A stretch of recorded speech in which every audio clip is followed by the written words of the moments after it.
जे पत्नी धर्म जो आहे, जे आपल्या पतींना आवडतं किंवा त्यांना राजकारणाची आवड आहे, तर हळूहळू मलाही ती आवड निर्माण होत गेली. मी बाळासाहेब ठाकरेंचं खूप fan आहे. बाळासाहेब ठाकरेच्या विचारांनी असा प्रभावी विचार त्यांच्या माझ्या मनावर कुठेतरी रुजले होते आणि मग त्याच्यात न कळत कधी मी त्या भगव्या झेंड्याखाली काम करायला सुरुवात केली ते माझं मलाच कळलं नाही. 16 दिवसाची जी न्यायालयीन कोठडी झाली ती फक्त जनतेच्या प्रश्नासाठी, म्हणजे पाणी येत नव्हतं, रस्ते व्यवस्थित नव्हते आणि कचऱ्याचे प्रश्न, या सगळ्या प्रश्नाला कुठं दखलच घेतली जात नव्हती. खरं वागायचं, सत्याची बाजू घ्यायची, अन्यायाविरुद्ध उभं राहायचं, म्हणजे ते स्वभावच आहे. मग आमच्या सगळ्यांच्या मताने असं ठरलं की आपण या भागात एक भीक मागू आंदोलन घेऊ आणि शासनाला तो पैसा जमा करून देऊ. शेवटी आम्ही त्या उपोषणाचं हत्यार उपसलं, आयुक्तांना पत्र दिलं, भारतीय विद्यापीठ पोलीस स्टेशनला पत्र दिलं. उपोषणचं पत्र पाहिल्या शिक्षण विभाग, महानगरपालिका, पोलीस स्टेशन सगळ्यांच्याकडून फोन आले, सगळ्यांनी बोलून घेतलं की तुम्ही हे स्थगित करा उपोषण. त्यांनी म्हणल्याप्रमाणे ऍडमिशन प्रोसेस चालू झाली आणि शाळा चालू झाली. सगळं स्मार्ट झाले आता, मोबाईल हे ते. तर मग आपला प्रभाग कसा, तेच प्रश्न तुम्ही 25 वर्ष त्याच्यावरच तुम्ही काम करणार का? पाणी, रस्ते, लाईट गेली, हे झालं ते झालं, काहीतरी नवीन करायचंय. मनसेने तिथं ते काम केलं, शाळा चालू केली. विरोधकाला वाटलं की त्याचं श्रेय त्यांना भेटेल. आम्ही गेले 9 वर्ष त्याला फंड पुरवतो. फंड पुरवणं तुम्हाला श्रेय घ्यायचं तर तुम्हाला घ्या, पण ती शाळा पूर्ण क्षमतेने चालू करायला पाहिजे होती. आता जो प्रभाग झालाय म्हणजे प्रभाग क्रमांक 40 कडचं म्हटलं तर या भागातले जे कोंडवा भागात आणि येवलेवाडी भागात सगळ्यात महत्वाचे प्रश्न आहेत आमच्या सगळ्या संपूर्ण प्रभागात. म्हटलं तर रस्त्याचे आहेत, ट्रॅफिकचे आहेत किंवा प्रॉपर फुटपाथ म्हणू आपण, ते नाहीयेत. त्यामुळे ऍक्सिडेंटचं प्रमाण खूप जास्ती आहे. माझ्याच प्रभागातल्या नाही, सगळ्या महिला प्रशिक्षण त्यांना जे आहे ना, मेन जे स्वावलंबी होण्यासाठी प्रशिक्षण केंद्राची खूप गरज आहे. काय होणार आहे त्याच्यामुळं की त्या महिला, त्यांच्या मुली त्या स्वावलंबी होणार आहेत. सगळ्यात महत्वाचं आहे सुरक्षा.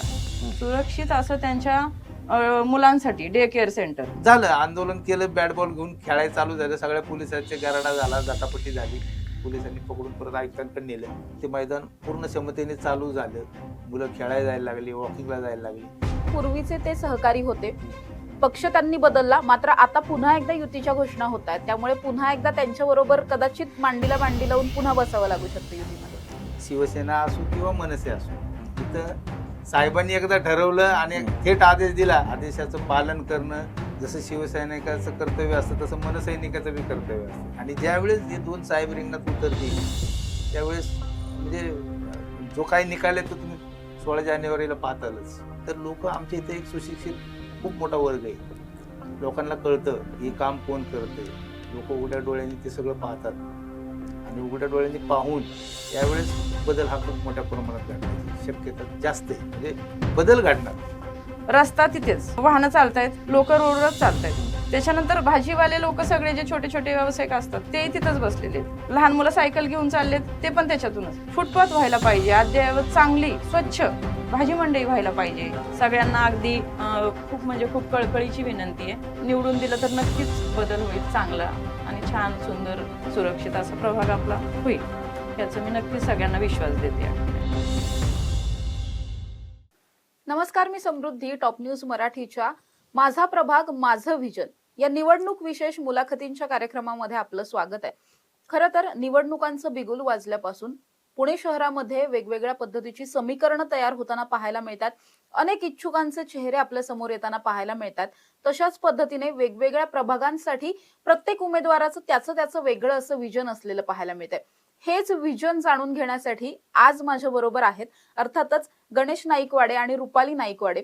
प्रभाग क्रमांक 40 मधून इच्छुक असलेला हा चेहरा आहे. मात्र केवळ इच्छुक नाहीयेत, तर गेल्या अनेक वर्षांचा संघर्ष या सगळ्याच्या मागे आहे किंवा सामाजिक राजकीय पार्श्वभूमी या सगळ्याला आहे. अनेकदा आपण बघतो की निवडणुका जाहीर झाल्याच्या नंतर काही अचानकपणे चेहरे समोर येतात. तशा पद्धतीचे चेहरे नाहीयेत.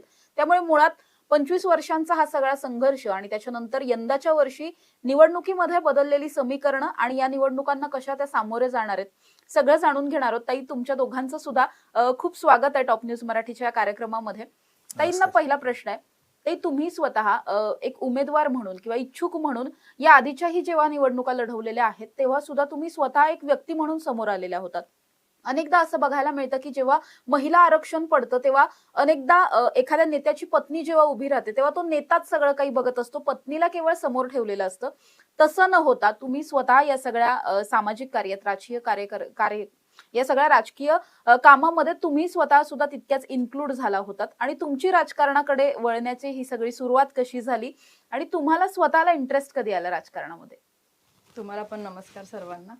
मूळची म्हणजे सुरुवातीपासूनच मी सगळं सांगते तुम्हाला आधी, की जो लग्न झाल्यानंतरचा प्रवास आहे, 2001 ला माझं लग्न झालेलं आहे. मूळची मी आहे रुपाली लक्ष्मण जैत पाटील, म्हणजे राजगुरू, पुणे जिल्ह्यातलंच राजगुरुनगरमध्येच छोटंसं, म्हणजे त्याच्या पुढे थोडंसं वाडा म्हणून एक गाव आहे, तिथली मी मूळची. आणि सगळं आध्यात्मिक, वारकरी आणि शेतकरी सधन कुटुंबाचा अगदी खूप सुसंस्कृत असं आमचं कुटुंब आहे. त्यानंतर लग्न झाल्यानंतर न फक्त ऐकलं होतं, म्हणजे यांना आवड आहे आणि खूप जास्त गोष्टी होत्या की बाळासाहेब ठाकरे आणि शिवसेना, एवढं फक्त ऐकलं होतं. आणि नंतर हळूहळू कळलं की बाबा खूप जास्त आवड आहे, खूप म्हणजे जोमात त्यांचं काम सुरू असतं, आंदोलन हे ते ते ते. आणि घरी तसा राजकीय वारसा नव्हता माहेरी. इकडे आल्यावर पण आमच्या सासरी तसं काही राजकीय वारसा म्हटलं तर नाहीये. हे पहिलेच व्यक्ती आहेत जे सासरी आणि माहेरी. त्यामुळे ते अवघड होतं, म्हणजे कळायलाही तसं अवघडच होतं ना, की आपल्याला काही माहित नसतं, नवीनच क्षेत्र असलं कुठलंही तर आपल्याला ते समजायला अवघडच जातं. त्यानंतर जसं जसे दिवस जातील तसं जसं एक एक गोष्टी कळत गेल्या. आणि माझं माहेरी तसं सगळे एज्युकेटेड आहेत आणि मी स्वतः BSc मायक्रोबायोलॉजी माझं शिक्षण झालेलं आहे. वडिलांना माझ्या शिक्षणाची खूप जास्त हे होती पहिल्यापासून. सगळी मुलं म्हणजे आमची चुलत भावंड, आम्ही सगळे खूप उच्च शिक्षित आहेत सगळे कुटुंबात, माझ्यापेक्षा जास्त म्हटलं तरी चालेल. आणि त्यामुळे अशी बंधनं नव्हती कुठलीच. इकडे आल्यावर पण यांचं असं कुठल्याही गोष्टी ज्या काही त्यांनी पक्षाशी रिलेटेड आपल्या शिवसेनाचं किंवा आंदोलनं घेतली. ताई तुमची मुलं काय करतात, म्हणजे मुलांच्या बाबतीत? मुलं माझी मुलगी जी आहे मोठी ती MBBS डॉक्टर आहे आणि मुलगा माझा MBA ला आहे आता सध्या. मग आता मुळात मुलांची शिक्षण, तुम्ही स्वतः उच्च शिक्षित, मुलं इतकी उच्च शिक्षित असताना राजकारणाकडे वळावं असं का वाटलं? कारण मुळात इतकं शिक्षण झाल्याच्या नंतर तुम्ही नोकरीचा पर्याय स्वीकारू शकत होतात, मात्र तरी सुद्धा राजकारणामधला इंटरेस्ट कशासाठी? नाही, मुळात कसं असतं, कुठलीही स्त्री लग्न झाल्यानंतर तिच्यावरती सगळ्यात महत्वाच्या तिच्या पती, मुलं, सासरची सगळी आपले सासू सासरे, घरातले नातेवाईक, त्यांच्या सगळ्या जबाबदाऱ्या असतात.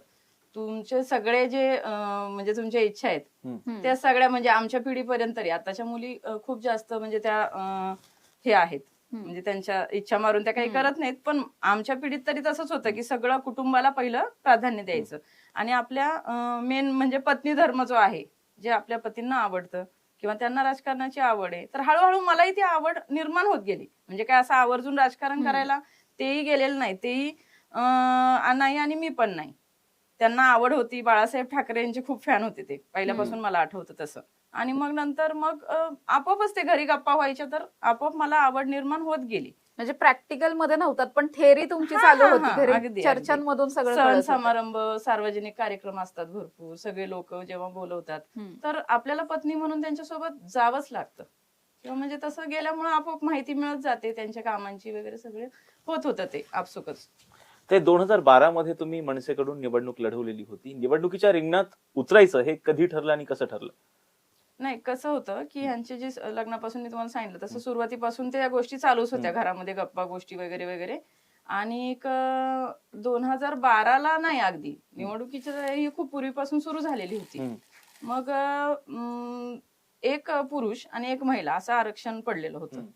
तर महिलांमधून तुला साधारण उभं राहावं लागेल अशी कल्पना मला त्यांनी पूर्वीच दिलेली होती. त्या दृष्टीने कार्यक्रम, वेगवेगळे महिलांसाठीचे कार्यक्रम, रक्तदान शिबिर, रांगोळी स्पर्धा, होम मिनिस्टरचा खूप मोठा कार्यक्रम घेतला होता आम्ही तेव्हा. त्यानंतर घरोघरी भेटीगाठी घेणं, हे सगळं सुरू झालेलं होतं. असं काही अचानक माझ्यावर लादलं नाही त्यांनी, किंवा एक अभ्यास तू सुरू कर ह्या सगळ्या गोष्टींचा, किंवा तुला हे करावं लागेल. म्हणजे कन्फर्म माहित नव्हतं, पण हे सगळं करावं लागणारच आहे बाबा महिला म्हणून, किंवा त्यांची पत्नी म्हणून मला त्या सगळ्या गोष्टींना सामोरं जावं लागणार आहे हे मला माहित होतं. त्यामुळं महिला आरक्षण पडल्यानंतर मी निर्णय घेतला तो की आपल्यालाही तर इलेक्शनला किंवा निवडणुकीला उभं राहायचं आहे म्हणून. पण जरी तुम्ही त्या निवडणुकीला उभं राहिलात, त्यानंतर जे काही घडलं त्याची पुणे शहरामध्ये प्रचंड चर्चा झाली होती, कारण त्या निवडणुकीमध्ये जरी पराभव झाला होता तरी मताधिक्य खूप मोठं होतं. म्हणजे आपण ज्याला लीड म्हणू शकत नाही, पण मतं पडलेलीच इतकी मोठ्या प्रमाणात होती की त्यावेळी इतक्या मोठ्या फरकाने अगदी कमी फरकाने पडणारे उमेदवार असतील किंवा मग ज्यांना इतक्या मोठी मतं पडली, जे निवडून आले नाहीत मात्र मतांची संख्या इतकी मोठी होती, असे पुण्यामध्ये जवळपास 1-2च नगरसेवक होते, 1-2च उमेदवार होते ज्यांच्यामध्ये ताईंचं सुद्धा नाव होतं. त्यामुळे त्यावेळेसचा अगदी थोडक्यात निसरता पराभव आपण म्हणू शकतो तो झालेला होता. तो पचवणं किती अवघड होतं आणि कशा पद्धतीने तो पचवला गेला मग? नाही, तसं तर आता कसं आहे माहितीये का, आपण त्या आठवणी पण नाही काढू शकत. ते पचवणं फार कठीण होतं. म्हणजे कसं होतं की आपण विजयी होणार असं मनात ठाम निश्चय केलेला होता आणि होणारच बाबा. पण कसं असतं माहितीये का, तुमचा अनुभव, धनशक्ती किंवा तुम्ही निवडणुकीला सामोरं जाताना खूप तुमची शारीरिक, मानसिक, आर्थिक कसरत असते ती. म्हणतो ना आपण राजकारणात तुमच्याकडे सगळं पाहिजे, money power, muscle power, man power, हे सगळं तुमच्याकडे पाहिजे. आमचं समजा माझं वय तेव्हा 30च होतं फक्त. खरं तर तुमच्या मागे गणेश भाऊ खूप ठामपणे उभे राहिलेले आहेत. तुमचा एकंदरीत 25 वर्षाचा एक शिवसैनिक म्हणून मनसैनिक असा जो प्रवास होता तो कसा होता आणि किती संघर्षमय होता? असं सांगायचं म्हणलं ना तर कॉलेजच्या जीवनातूनच मी जसं जसं बाहेर पडायला लागलो तसं मी बाळासाहेब ठाकरेंचा खूप फॅन होतो.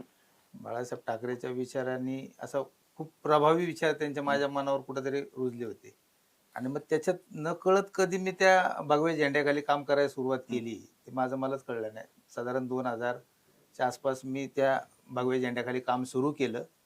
त्याच्यानंतर 2006 मध्ये मला पहिली शिवसेनेची शाखा प्रमुख म्हणून सुखसागर नगर शिवसेना शाखा प्रमुख म्हणून मला पहिल्यांदा जबाबदारी मिळाली.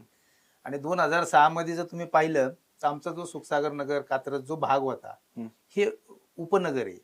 त्या ठिकाणी 2006 मध्ये पाण्याची खूप गंभीर समस्या होती, रस्ते, कचऱ्याचे प्रश्न, असे बरेच नागरी सुविधावर खूप मोठे प्रश्न होते.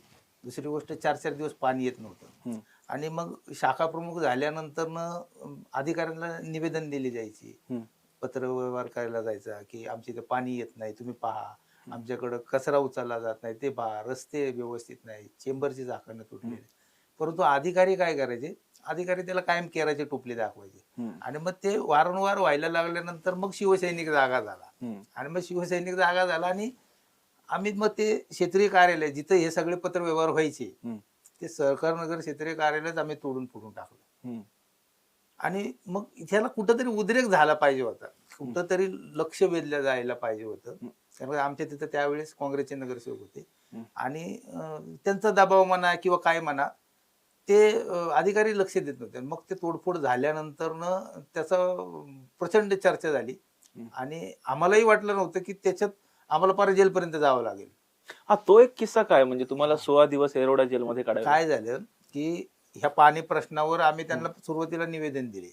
निवेदन दिल्यानंतरही त्यांचा प्रतिसादच मिळत नव्हता की बाबा 4-4 दिवस पाणी येत नसायचं. पाणी साठा 1 दिवसाचा, 2 दिवसाचा, 3 दिवसाचा असायचा आणि पुण्यासारख्या ठिकाणी राहतोय, पाणी मिळत नाही. मग नंतर आम्ही त्यांना निवेदन दिले, अल्टिमेटम दिले, पण त्यांची काहीच हालचाल दिसेना. आणि एक दिवस मग तो शिवसैनिक जागा झाला आणि ते आक्रमकपणे आणि उत्स्फूर्तपणे ते जे ऑफिस होतं ते भुगात झालं आमच्याकडून. मग त्या तोडफोडमध्ये आम्हाला न्यायालयात उभं करण्यात आलं आणि नुसतं उभं करण्यात नाही आलं तर आम्हाला न्यायालयीन कोठडी झाली आणि साधारण 16 दिवस आम्हाला एरोडा जेलमध्ये टाकलं. म्हणजे आम्हाला सुद्धा त्यावेळेस वाटलं नव्हतं की बाबा आपण कधी जेलला जाऊ आणि जेलला गेलो तरी 16 दिवस जेलला राहू. म्हणजे तो आमच्यासाठी एक भयानक, म्हणजे माझ्या लाईफमध्ये मी पहिल्यांदा जेलमध्ये गेलो.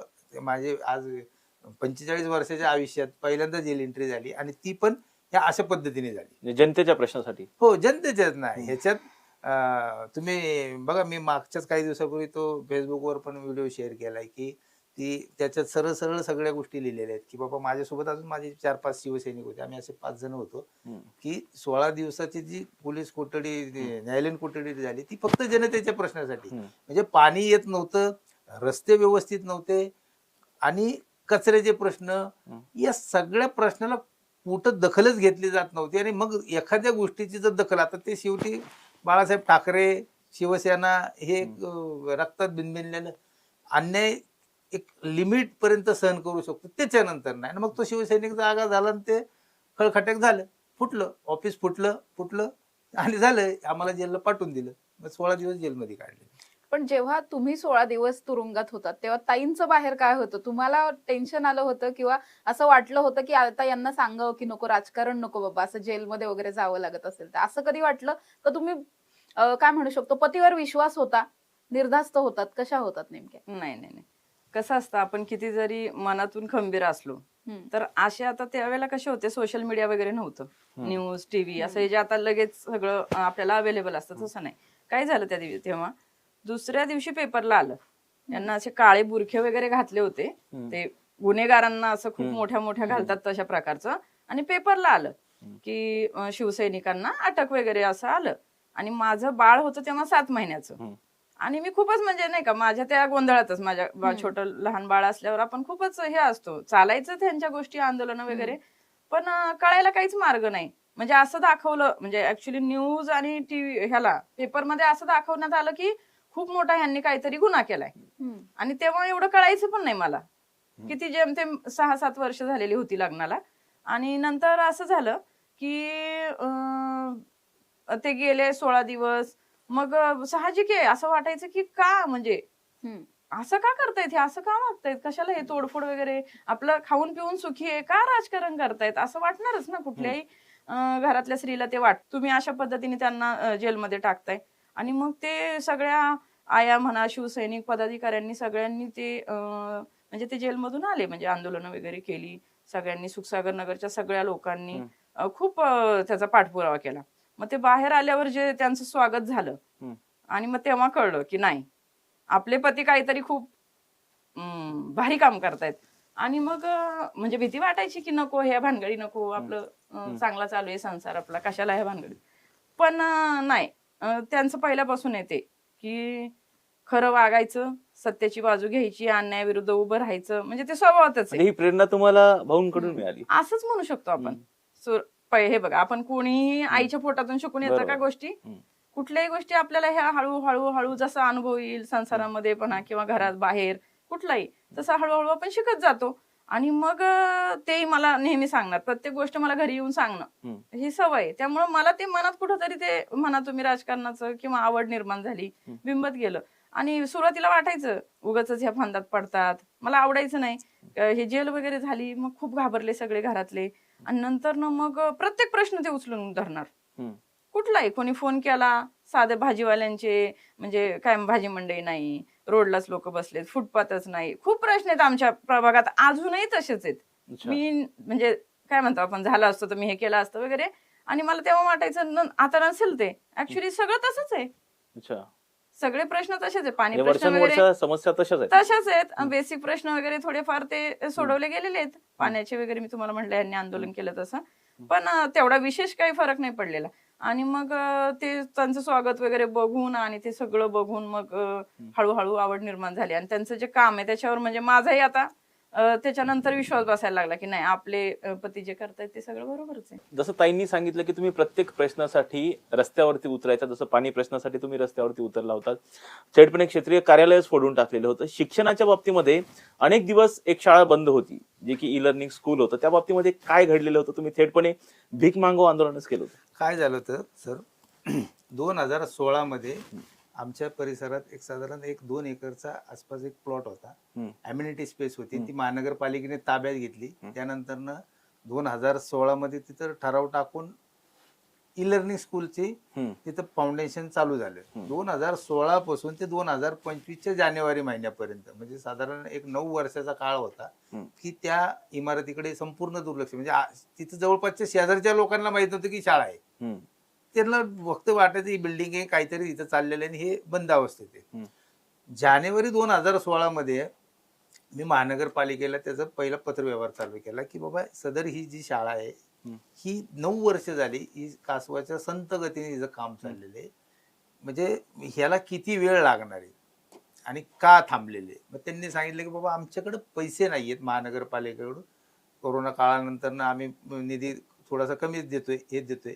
मी म्हटलं ठीक आहे, ह्याच्यावर पर्याय काय? ते म्हणले नाही, पैसे नाही आहेत. पैसे नाही म्हणल्यानंतर मी थोडासा हाताश होऊन निघून आलो. दोन दिवस 3 दिवस. मग त्याच्यानंतर ना आम्ही आमच्या शहराचे अध्यक्ष आहेत साईनाथ बाबर, साईनाथ भाऊ, मी, आमचे एक महेश भुईबार म्हणून विद्यार्थी सेनेचे, यांच्याशी चर्चा केली की आता हे 9 वर्ष तर राहिलेली आहे ही बंद शाळा, अजून किती वर्ष हे बंद ठेवणार आहेत, अजून याचं कधी काम चालू होणार आहे. मग आमच्या सगळ्यांच्या मताने असं ठरलं की आपण या भागात एक भीक मागू आंदोलन घेऊ आणि शासनाला तो पैसा जमा करून देऊ. आणि ठरलं की मनसैनिक काय लगेच सुरुवात, दुसऱ्या दिवशी तर आंदोलनाची तयारी झाली. त्याचे ते गल्ले पैशाचे जे डब्बे असतात ते घेतले आणि प्रत्येक त्या गल्ली बोळात आम्ही भीक मागायला चालू केली. तुम्हाला खोटं वाटेल साहेब, भीक मागत असताना जवळपास एक पोतभर चिल्लर जमली. लोकांनाही म्हणजे ते खूप अभिनव पद्धतीचं आंदोलन होतं की बाबा हे महाराष्ट्र नवनिर्माण सेनेनी ह्या शाळेसाठी हे पैसे गोळा करतात आणि हे आयुक्ताला द्यायचं, असं आम्ही पूर्णपणे बॅनर बनवले होते. आणि मग ते एक पोतभर चिल्लर घेऊन आम्ही आयुक्तांना भेटायला गेलो आणि ती सगळं चिल्लर ते पैशाचं पोतं बघून आयुक्त पण थोडेसे भावनिक झाले. आणि प्रश्न विद्यार्थ्यांचा होता, काय झालेला आजूबाजूला खाजगी शाळा खूप मोठ्या स्वरूपात आहेत. आज कुठल्याही तुम्ही इंग्रजी माध्यमाच्या जर शाळेत जर मुलाला प्रवेश घ्यायचा असेल तर किमान 25,000, 30,000, 35,000, 40,000 फी आहे. आता आमच्या भागात तसा तो जो सुखसागर नगर, कात्रज कष्टकरी लोक आहेत की आज एकाला जर 2-2 मुलं असतील तर त्यांना 25 दुने 50 असं वर्षाला जर 50,000 रुपये म्हणलं तर त्याला महिन्याला 5,000 रुपये त्याच्या फीसाठी सेव्हिंग करून ठेवावं लागतं. मग अशा परिस्थितीत जर महानगरपालिकेचं तिथं ई लर्निंग अशी एक अद्ययावत जर शाळा चालू झाली असती तर ते खूप लोकांचे पैसे वाचले असते. मग त्या सगळ्या गोष्टीची दखल घेऊन आयुक्तांनी आम्हाला इमिजिएटली 1 कोटी रुपयाचं वर्गीकरण दिलं आणि दुसरी गोष्ट आम्हाला लेखी दिलं की ही शाळा मे 2025 पर्यंत पूर्ण क्षमतेने काम करून महापालिकेच्या शिक्षण विभागाकडे सुपूर्त करायची आणि ही शाळा जून मध्ये चालू झाली पाहिजे असं आम्हाला लेखी उत्तर दिलं. 1 कोटी रुपये आम्हाला फंड दिला, त्याचं आम्हाला लेखी उत्तर दिलं आणि काम तिसऱ्या दिवशी आम्ही शाळेत गेलो तर ते काम चालू झालं. इतकं जोरात काम चालू झालं की आम्हालाही वाटलं की आता शाळा ही चालू होणार. आणि मे महिना आला तरी ऍडमिशन प्रोसेस चालू व्हायना. मग आमचे मित्र आहेत महेश भुईबार, मी, आमचे साईनाथ भाऊ, आम्ही तिघांनी ठरवलं की जर हे आता होत नसेल तर ह्याला परत आंदोलन करावं लागणार आपल्याला. आणि मग आम्ही आयुक्तांना परत पत्र दिलं की जर हे तुम्ही 8 दिवसाच्या आत जर ही ऍडमिशन, कारण का विद्यार्थ्यांचे पालकांचे खूप जणांचे फोन येत होते की शाळा चालू कधी होणार आहे, आमच्या विद्यार्थ्यांना आम्हाला टाकायची, शाळा कधी चालू होणार आहे. आणि ऍडमिशन प्रोसेस तर काही चालू आहे ना. मग त्यांना असं वाटलं की ह्या पण शाळेत ऍडमिशन भेटायचं नाही, दुसऱ्या शाळेत भेटायचं नाही.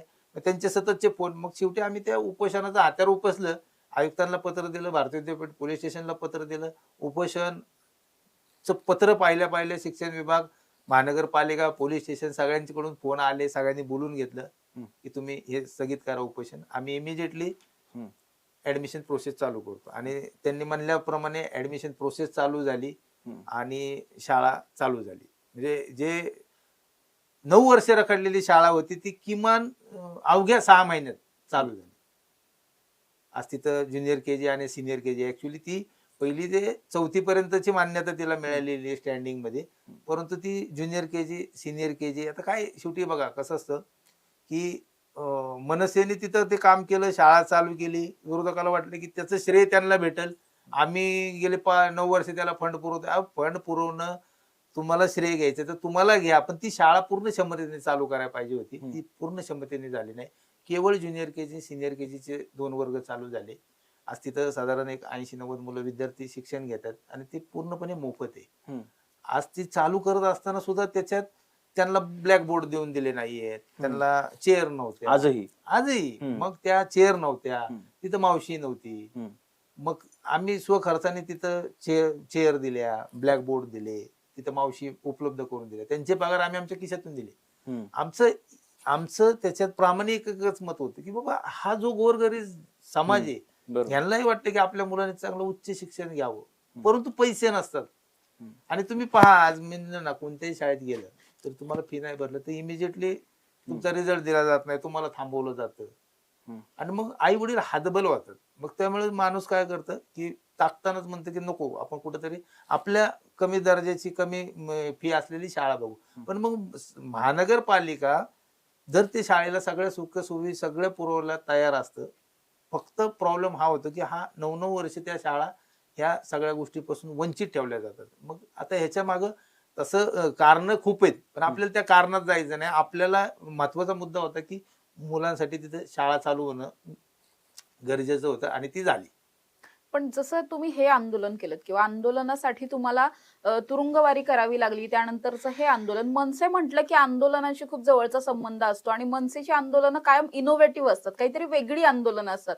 केवळ घोषणाबाजी, केवळ पोस्टर दाखवले इथपर्यंत ते लिमिटेड नसतात. काही दिवसांपूर्वी पुणे महानगरपालिकेच्या प्रांगणामध्ये म्हणजे गेटच्या बाहेर वगैरे क्रिकेट खेळून एक तुम्ही वेगळ्या पद्धतीचं आंदोलन केलं होतं. ते नेमकं कशासाठी? ते बरोबर आहे. ते काय झालं होतं की आता हा जो उन्हाळा होता ना, ह्या उन्हाळ्यामध्ये मुलं रस्त्याला बॅट बॉल खेळताना खूप दिसायची आणि माझ्या समोरच एक मुलाचा अपघात झाला. मी गाडी साईडला घेऊन त्यांच्याशी चर्चा केली. अरे म्हणलं तुम्ही कुठेतरी ग्राउंडवर जा ना, तुम्ही रस्त्यावर क्रिकेट खेळणार, किती गाड्या येणार, किती गाड्यांपासून वाचणार. म्हणले हो भाऊ, ग्राउंड तुम्ही जाऊन बघा, तिथं सगळी झाडं झुडपच आहे, कसं खेळणार. आणि त्यांनी म्हणल्यामुळं मग मी पण गेलो, ते गार्डन बघितलं तर खरंच तिथं म्हणजे सगळं झाडं झुडपं वाढलेली होती, दारूच्या बाटल्यांचा खच होता वगैरे. ते सगळं बघितल्यानंतर मलाही खूप वाईट वाटलं. मग त्यानंतर आमचे साईनाथ भाऊ बाबर, आमचे महेश भुजबळ यांच्याशी चर्चा केली की म्हणलं यार हे फक्त साफसफाई राहिलेली आहे, हे ग्राउंड आहे चांगल्या क्वालिटीचं, फक्त तिथं वॉचमन नाही, पाण्याचा एक नळ नाहीये, आपण याच्यावर काहीतरी आवाज उठवला पाहिजे. आणि मग आमचे ते साईनाथ भाऊ म्हणले की आपण एक काम करू, आयुक्ताच्या दालनातच जाऊन क्रिकेट खेळू. ह्याच्यावर जर आपल्याला झटकीपट रिझल्ट पाहिजे असेल तर आपण महानगरपालिकेतच आंदोलन करून केलं. त्यानुसार आम्ही गेलो. महानगरपालिकेचं आंदोलनाच्या त्या गेटच्या आतमध्ये गेल्यानंतर आमचे कार्यकर्ते कमी, त्याच्यापेक्षा जास्त पोलीस, आणि त्या महानगरपालिकेचा तो एक भोंगा आहे त्याच्यावर अनाउन्समेंट करण्यात आली की या महानगरपालिकेच्या आवारात जर तुम्ही कुठलंही आंदोलन केलं तर तुमच्यावर गुन्हा दाखल होईल, असं होईल तसं होईल. आम्ही पण थोडस 2 मिनिटं शांत झालो. बरं, पळण्यासारखी जागा नाही, दोन्ही गेट बंद करून टाकलेले, पोलीसचा मोठा फौज फाटा. आम्ही 3 जणांनी 2 मिनिटं थांबून विचार केला करायचं काय. पण ते साईनाथ भाऊ आणि शेवटी मनसे भाऊ, काय जे होईल त्याचा पुढचा विचार पुढं. आणि झालं, आंदोलन केलं, बॅट बॉल घेऊन खेळायला चालू झालं. सगळ्या पोलिसांचे गराडा झाला, झटापटी झाली, पोलिसांनी पकडून परत आयुक्तांकडे नेलं. परत आयुक्तांना आम्ही समजून सांगितलं की आंदोलन आम्ही आमच्या स्वतःच्या फायद्यासाठी नाही करत. आजी जी छोटी छोटी मुलं आहेत यांना खेळायला तुम्ही ग्राउंड बांधले, पण त्याचं जर त्याची निगाच राखली गेली नाही, ते खेळण्या लायकच नसेल, तर मग शेवटी तुमचं लक्ष वेधण्यासाठी एक क्रिकेट खेळावं लागलं आम्हाला तुमच्या ऑफिसमध्ये येऊन. मग त्यांनाही ते कळलं की हे योग्य मागणी आहे. त्यांनी इमिजिएटली ते दुसऱ्या दिवशी ते खेळाच्या मैदानाची साफसफाई वगैरे सगळं केलं आणि केल्यानंतर ना मग ते मैदान पूर्ण क्षमतेने चालू झालं. मुलं खेळायला जायला लागली, वॉकिंगला जायला लागली.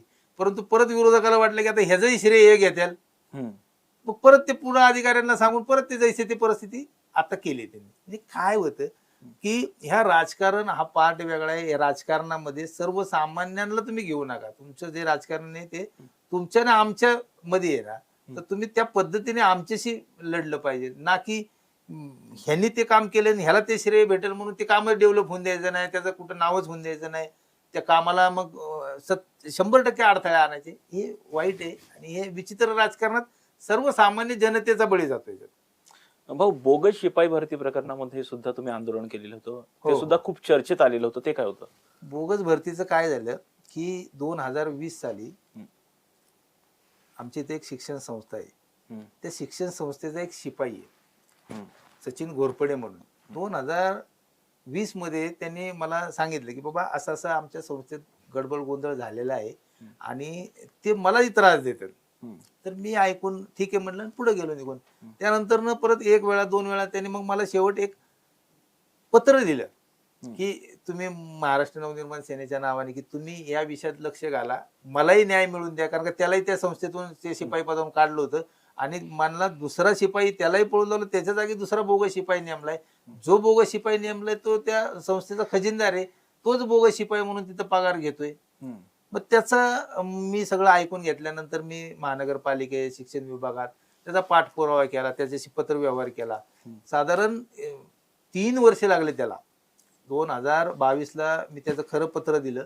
2022, 2023, 24, 25 आणि 24-25ला आत्ता एक 3 महिन्यापूर्वी 2 महिन्यापूर्वी त्यांच्यावर 420, 471, 120 असे सरकारच्या तिजोरीवर 11,26,000चा दरोडा टाकल्या प्रकरणी त्या संस्था चालक, त्याचे सचिव, त्याचे मुख्याध्यापक आणि ते शिपाई यांच्यावर गुन्हा दाखल झाला. आम्ही सर्वसामान्य आहेत, आम्हाला कशाची अपेक्षा नाही. आमचं फक्त एकच म्हणणं आहे की आमचा नागरिक सुखी समाधानाने तिथे राहिला पाहिजे. त्याला कुणी फसवलं नाही पाहिजे. सरकारी तिजोरीवर कुणी दरोडा नाही टाकला पाहिजे. आणि जर मग ह्या जर मागण्या आमच्या असतील तर काय चुकीचे आहेत? काय चुकीचे आहेत? ह्या मागण्या चुकीच्या काय आहेत? आपण ज्या भागात राहतो त्या भागातील विद्यार्थ्यांचा प्रश्न सुटला पाहिजे. आज त्या महानगरपालिकेच्या शाळेसाठी आम्ही झगडलो, आज ह्या बोगस शाळेसाठी आम्ही झगडलो. ह्याच्यात माझा वैयक्तिक फायदा काय? माझा वैयक्तिक काहीच फायदा नाही. माझी मुलं तर उच्च शिक्षित आहेत, शिकलेली, त्यांचं शिक्षण संपत पण आलेलं आहे. पण आज ही आपली तरुण उद्याचे भविष्य आहे आणि ह्या भविष्य म्हणजे हे आपलं भविष्य आणि ह्या भविष्याशी तुम्ही खेळताय. जर शाळेत जर शिपाई बोगस असेल, खजिनदार फसवा असेल, चेअरमन फसवा असेल, तर तुम्ही काय विद्यार्थ्यांना देणार आहेत? बोगस इमारतीमध्ये शाळा भरवणार, त्यांना ग्राउंड नाहीये, 1-1, 2-2 गुंठ्यामध्ये तुम्ही म्हणजे जनतेला दिशाभूल करवायचं, फसवायचं, सगळं अधिकारी मॅनेज करायचे, एक सिंडिकेट चालल्यासारखं चाललेलं आहे आणि कुठंतरी थांबलं पाहिजे. आणि हे थांबवायचं हे नागरिकांच्या हातात आहे. आम्ही तर पूर्णपणे ताकद लावतोय, प्रयत्न करतोय, न घाबरता, न डगमगता. खूप वेळा हल्ले करण्याचे प्रयत्न केले, मागावर माणसं सोडली, सगळ्या गोष्टी सहन केल्या आणि करतोय, आज पण करतोय. काही फरक पडत नाही. आमचा ह्या संविधानावर विश्वास आहे, आमचा या न्याय व्यवस्थेवर विश्वास आहे. वेळ लागेल पण सगळं क्लिअर होईल. अजूनही पुढे भविष्यात बरेच गोष्टी आहेत की त्या हळूहळू येतील बाहेर. पण इतके सगळे मुद्दे जे तुम्ही सांगितलेत, या सगळ्याच्या बरोबर आत्ताचा जो नवीन प्रभाग झालाय, प्रभाग रचनेत बदल झाल्यामुळे आणखी नवीन आव्हानं आहेत, नवीन समस्या आहेत. आत्ताचा जो प्रभाग आहे त्याच्या अनुषंगाने तुम्हाला कोणत्या समस्या मूळ वाटतात, ज्याच्यावरती तुम्हाला स्वतःला काम करायला आवडेल? आता जो प्रभाग झालाय म्हणजे प्रभाग क्रमांक 40, त्याच्यामध्ये कोंढवा भाग, कोंढवा येवलेवाडी हा भाग. आणि मी 2012ला जी निवडणूक लढवली तो होता प्रभाग क्रमांक 76चा 50% भाग. कात्रज, सुखसागर नगर, साईनगर, राजस सोसायटी, असा बराच मोठा भाग. म्हणजे आता प्रभागच खूप मोठा आहे.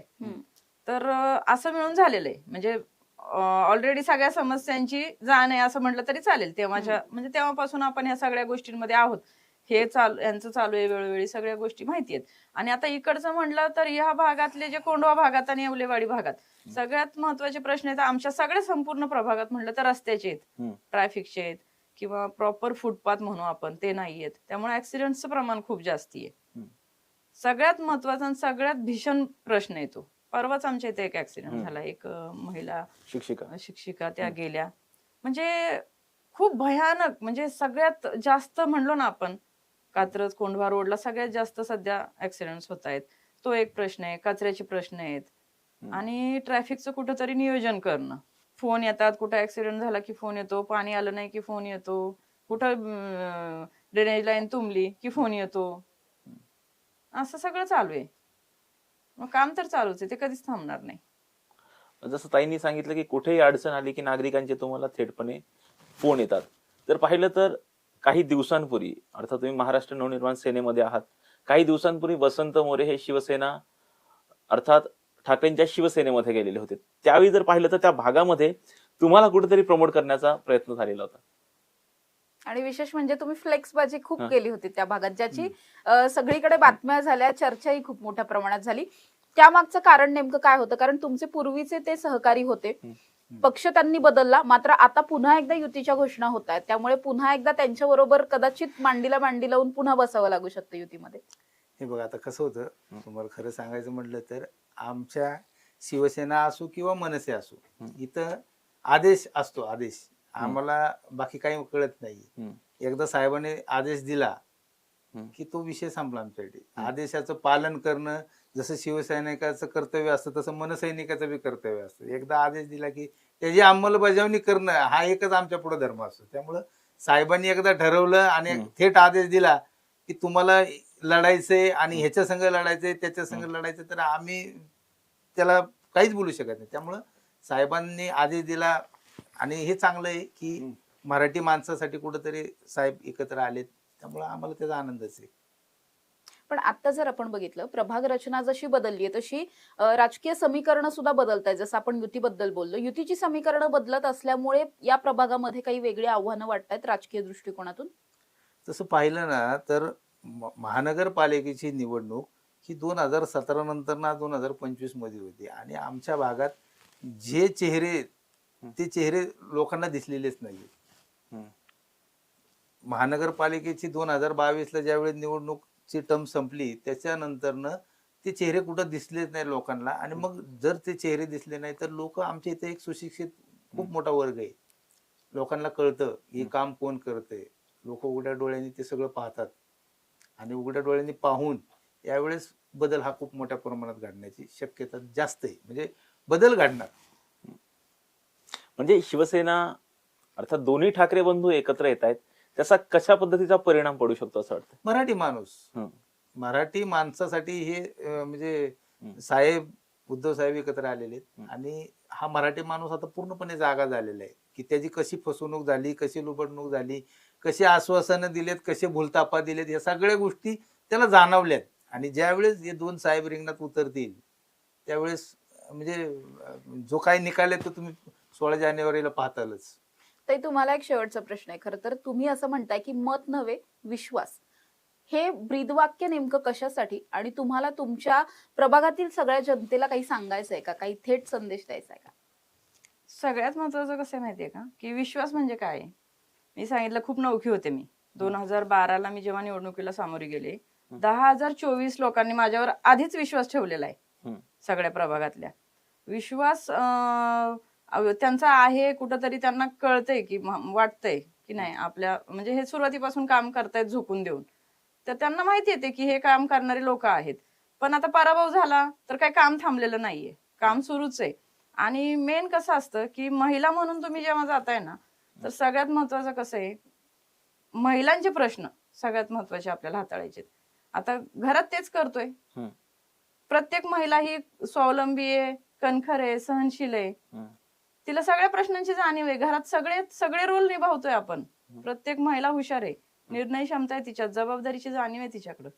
आणि मी एक व्यावसायिक आहे, म्हणजे प्रॉपर व्यवसाय, मुलं मोठी करणं, पतींना साथ देणं, एवढे मोठे मोठे रोल निभावत निभावत निभावत निभावत आपण निवडणुकीला पण सामोरं गेलेलो आहे. प्रभागाचा अभ्यास चालूच आहे. हे सगळं करताना आपल्याला आपोआप कळतंय ते की महिलांचे काय प्रश्न आहेत. सगळ्यात महत्वाचं काय माहितीये का, की खूप हुशार आहेत आमच्या महिला. माझ्याच प्रभागातल्या नाही, सगळ्या महिला. प्रशिक्षण त्यांना जे आहे ना, मेन जे स्वावलंबी होण्यासाठी प्रशिक्षण केंद्राची खूप गरज आहे. छोटे छोटे व्यवसाय आहेत, खूप छोट्या छोट्या गोष्टी आहेत, कोर्सेस करायचे त्यांना, त्यांच्या फी खूप आहेत. आता माझ्याकडेच खूप मावशी आहेत की ज्यांच्या मुलींना ब्युटी पार्लर आहे, शिवणकाम आहे, आरी वर्क आहे, साधे साधे कोर्सेस करायचे. अहो एवढी फी सांगितली ताई, बरोबर की नाही? तर तसे जे आहे सगळं ते प्रशिक्षण केंद्र उभारणं, त्याला खूप त्यासाठी योजना आहेत महानगरपालिकेच्या, त्या माहित नसतात. त्या माहिती करून देणं, त्याची तशी केंद्र उभारणं. काय होणार आहे त्याच्यामुळं, की त्या महिला, त्यांच्या मुली त्या स्वावलंबी होणार आहेत. तो एक महत्वाचा प्रश्न आहे. नंतर ज्या वर्किंग आहेत, ज्या वेल एज्युकेटेड आहेत, वर्किंग आहेत, तर एक सेफ, सगळ्यात महत्वाचं आहे सुरक्षा. सुरक्षित असं त्यांच्या मुलांसाठी डे केअर सेंटर, ही पण एक खूप छान कल्पना आहे की बाबा वर्किंग वुमेनची लहान मुलं आहेत, त्यांना सेफ जागा हवी, ती पण तुम्ही चांगली अद्ययावत अशी उपलब्ध करून देऊ शकता. ती एक चांगली कल्पना आहे. आणि आपण म्हणतो ना स्मार्ट प्रभाग व्हायला पाहिजे, सगळं स्मार्ट झाले आता, मोबाईल हे ते. तर मग आपला प्रभाग कसा, तेच प्रश्न तुम्ही 25 वर्ष झालं मी तेच ऐकते, मी लहान होते तसं. त्याच्यावरच तुम्ही काम करणार का? पाणी, रस्ते, लाईट गेली, हे झालं ते झालं. काहीतरी नवीन करायचंय, काहीतरी नवीन करायचंय. तुम्हाला सांगते, एक साधं उदाहरण देते मी माझ्या प्रभागातलं, की आमच्या इथे अंबामाता मंदिर आहे. तिथून तुम्ही खंडोबा मंदिरापर्यंत जर कधी आले तर रस्ता तिथेच, वाहनं चालतायत, लोक रोडवरच चालतायत. त्याच्यानंतर भाजीवाले लोक सगळे जे छोटे छोटे व्यावसायिक असतात ते तिथंच बसलेले आहेत. मग साधा फुटपाथ नाही हो. लहान मुलं सायकल घेऊन चाललेत, ते पण त्याच्यातूनच. फुटपाथ व्हायला पाहिजे, अद्ययावत चांगली स्वच्छ भाजी मंडई व्हायला पाहिजे. त्याच्यानंतर फुटपाथ व्हायला पाहिजे, सायकल ट्रॅक पाहिजे लहान मुलांना. आता त्यांनी सांगितलं तसं लहान मुलांना मैदान नाहीयेत. खूप गोष्टी आहेत, म्हणजे दिवस पुरणार नाही आपल्याला. साधारणपणे अद्ययावत सेफ सुरक्षित महिलांसाठी, त्यांच्या मुलींसाठी, ज्या कामाला जातात महिला, सगळ्या कष्टकरी महिला आहेत त्यांच्यासाठी, किंवा ज्या वर्किंग वुमेन आहेत, मोठ्या मोठ्या IT सेक्टरमध्ये जॉब करतात त्यांच्या लहान मुलांसाठी, किंवा अभ्यासिका, सगळ्यात महत्वाची लायब्ररी, ती पण आता ई-लायब्ररी ही कन्सेप्ट आलेली आहे, ती खूप छान आहे. 16 तारखेला निकाल जाहीर होतोय, त्या निमित्तानं, मतदानाच्या निमित्तानं तुम्ही दोघेही जनतेला काय आवाहन कराल? डोळे उघडे ठेवून मतदान करा आणि 2017 ते 2025 आपल्या आजूबाजूला काय घडले याचा विचार करा. आपल्याला ज्या काही आश्वासनं दिली ती पूर्ण झालीत का? आपल्या आजूबाजूला गार्डन, रस्ते, पाणी या पलीकडे काही डेव्हलपमेंट झाली का? कारण का गेले 20 वर्ष झाले फक्त रस्ता, पाणी आणि ड्रेनेज याच्यावरच निवडणुका लढवल्या जातात आणि याच्यावरच जिंकल्या जातात. या पलीकडं जर काय करायचं असेल तर तो बदल घडवावा लागेल आणि ते बदल करण्याचं आव्हान मी या निमित्ताने आमच्या भागातील जनतेला करेल.